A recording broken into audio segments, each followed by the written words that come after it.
From a car designed to run on nuclear energy to the ruins of an abandoned hovercraft, here are 10 of the most amazing abandoned technologies and vehicles. Number 10. Abandoned Soviet space shuttles. There's nothing quite as sad as an abandoned space shuttle. When NASA lost its funding and people stopped going to the moon, that was a bad time for humanity. There's a disturbing reminder of the lack of common interest in exploring space located currently at the Baikonur Cosmodrome in Kazakhstan. There are 2 Buran prototype shuttles sitting in an abandoned hangar that never actually got to go to space. While most of the Cosmodrome is still operational, this particular hangar looks like it hasn't been opened since the 90s. These 2 archaic pieces of machinery are the last remnants of the Russian space program that started in 1974 and was closed in 1993 after the Soviet Union fell apart.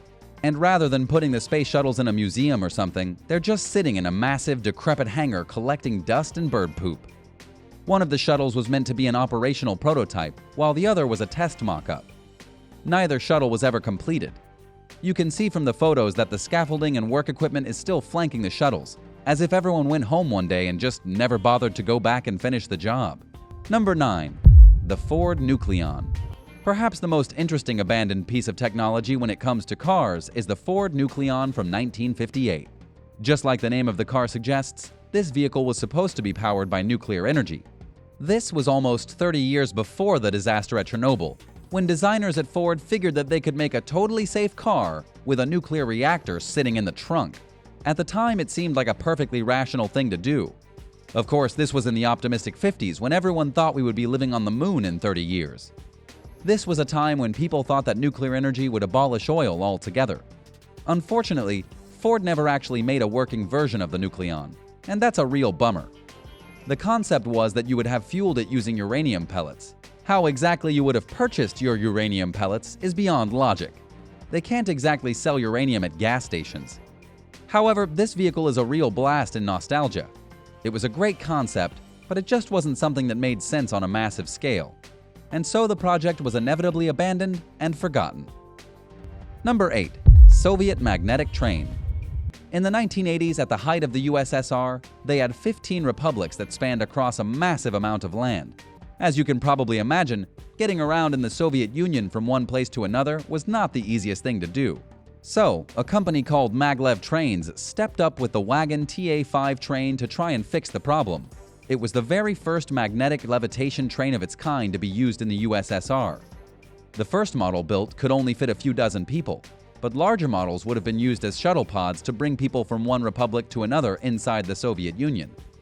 The train could reach a maximum speed of 248 miles per hour, which for the time was absolutely unheard of in a ground vehicle.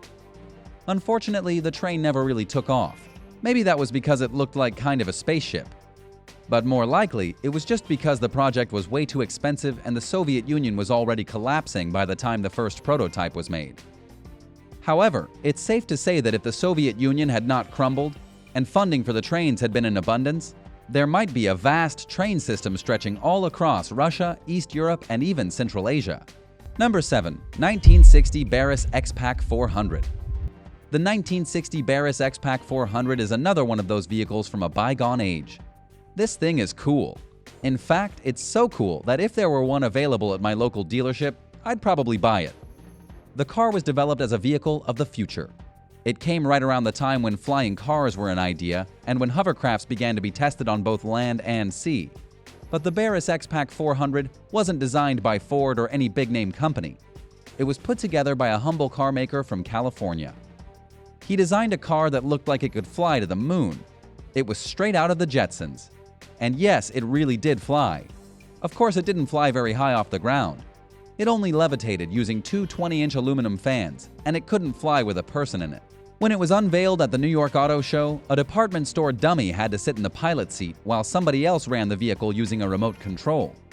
And while it caught a lot of attention and looked very exciting, only one was made, and nobody ever chased the idea. Interest in this kind of thing faded. Even though it wasn't a revolutionary technology, if more time and effort had been put into it, we might have some cool hovering crafts today. Number 6. MS Lord Selkirk II. The MS Lord Selkirk II was not a revolutionary piece of technology for its time.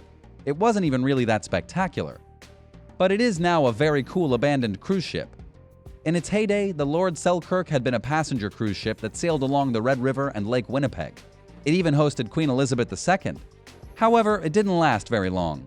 The boat first set sail in 1969, but was retired in 1990. According to a report from the CBC, it's been sitting completely abandoned on the water since the early 1990s, and it's more of an eyesore now than anything else. Some of the more interesting parts of the boat have been donated to the Marine Museum of Manitoba. And even though there have been attempts to salvage the wreck or at least dismantle the thing and get it out of the water, it's been a slow and impossible process. Number 5. General Motors Aerotrain. The General Motors Aerotrain was a great idea that failed miserably in the 1950s. The train was designed for two purposes. General Motors wanted to lure people back onto trains while at the same time making travel by train extremely inexpensive for railroads. The whole point was to bring back revenue into the train systems of America while making it fun for the public. Anyone who's ever taken a long train ride knows that it's leagues better than driving, and about 1,000 times better than flying. But yes, it takes absolutely forever.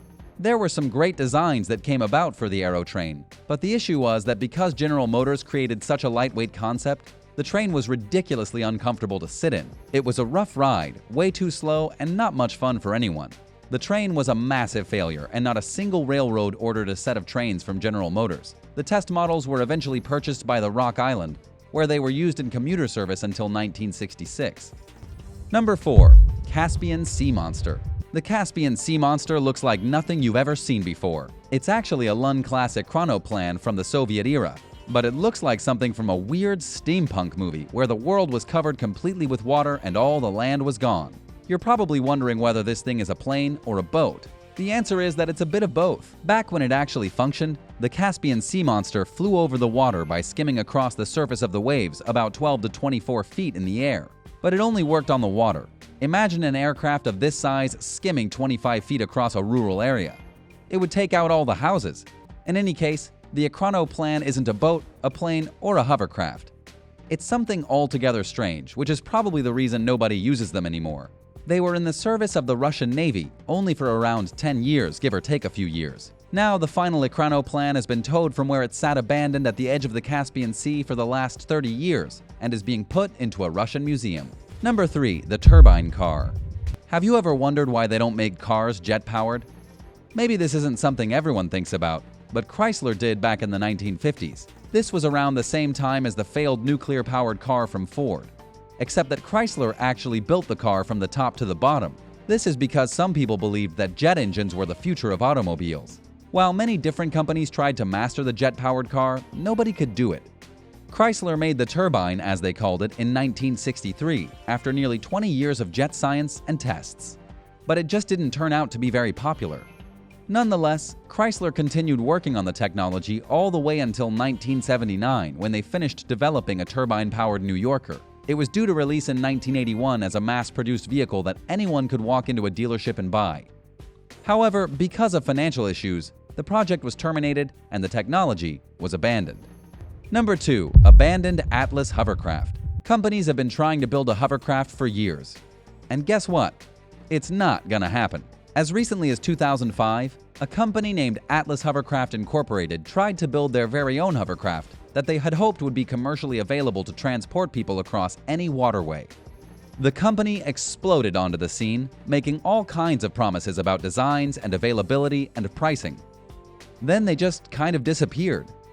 Everything went silent. There were no updates given, and now all that remains of this pop-up company is a creepy shell of a hovercraft that was never built. The decaying hovercraft is sitting at a disused airstrip near the Lee Field military base. Nobody knows exactly what happened or why they built the shell of a hovercraft and then just left it sitting at the airstrip, but we do know that hovercraft technology is about as abandoned as it gets. Number 1. Abandoned Russian Jet. There's an extremely rare Tu-128 UT fighter jet sitting abandoned at an aircraft repair plant in a remote Russian town. This thing was discovered and photographed by a professional aviation photographer who then uploaded the pictures online. If the real name of the fighter jet is a bit much to swallow, it's commonly known as the Tu-128 Interceptor. It's been estimated that only a maximum of 198 of them have ever been built, with the first one being introduced in 1964 and production ceasing in 1970. The fighters were designed to take on combat NATO bombers like the B-52, especially during harsh weather conditions. However, they just didn't last that long or prove overly useful. What exactly this one is doing sitting abandoned and covered with frost in a rural patch of Russia is anybody's guess. But even after all these years, it still looks like an awesome fighter jet. It may still work, though it probably needs a bit of a boost. If you could restore and drive just one of these vehicles, which would you choose? Let me know your thoughts in the comments, and thank you for watching. If you haven't already, be sure to hit the subscribe button on your way out. See you again soon for another awesome video right here on American Eye.